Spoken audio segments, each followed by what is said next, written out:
as far as once we get the cancer clear and we have a wound, we enter into a phase of reconstructive surgery. And I have a lot of people ask me questions. Well, is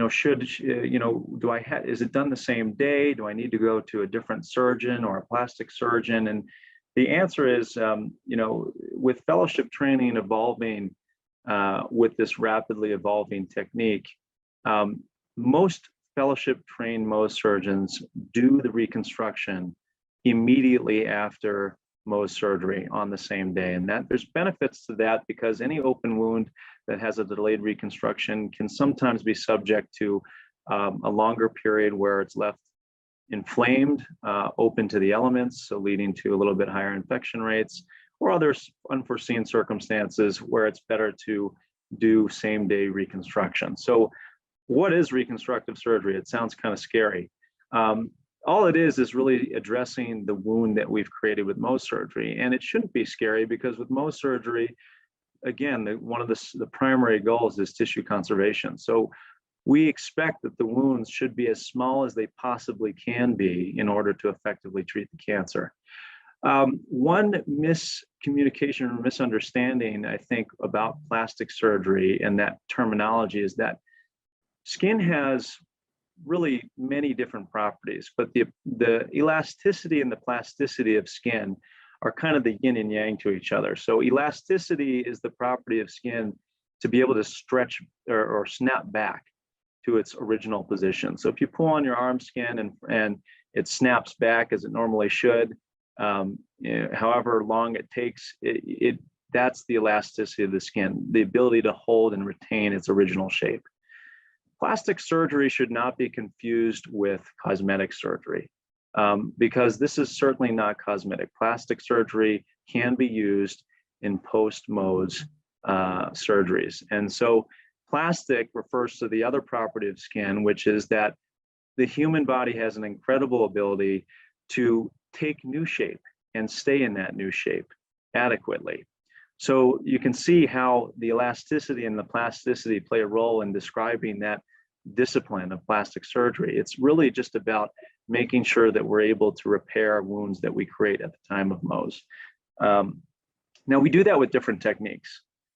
In some cases, no stitching is required. If we're able to keep the wounds as thin and as narrow as possible, a technique called second intention, where we're invoking Mother Nature and Father Time to essentially help us out with a little bit of tender love and care, is a perfectly fine approach. And it's really one that is more appropriate in some anatomic areas of the body than others.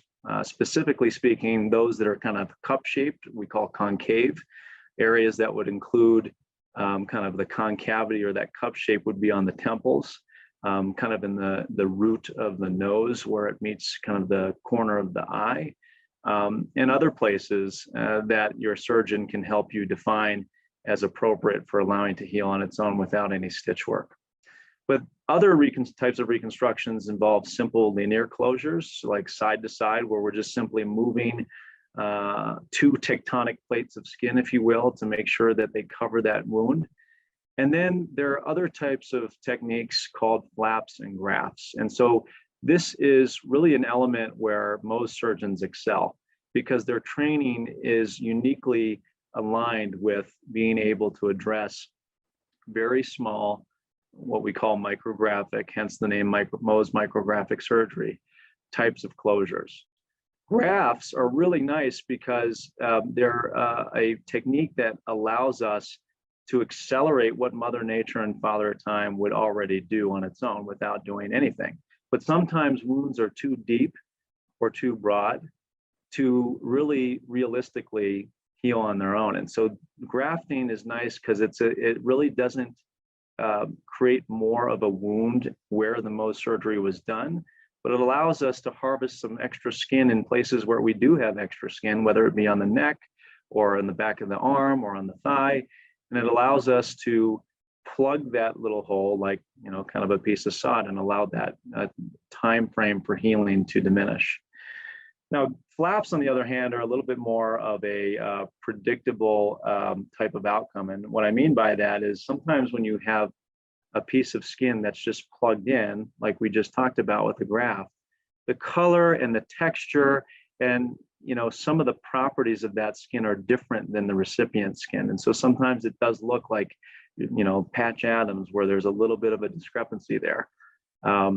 So grafts are nice because they're really utilizing generally adjacent skin to the actual wound itself and allowing us to move things, rotate or advance adjacent skin into that wound without having to completely remove it from the patient. So what that enables us to do is keep a blood supply intact so that the color matching, the texture, and ultimately the scarring is optimal.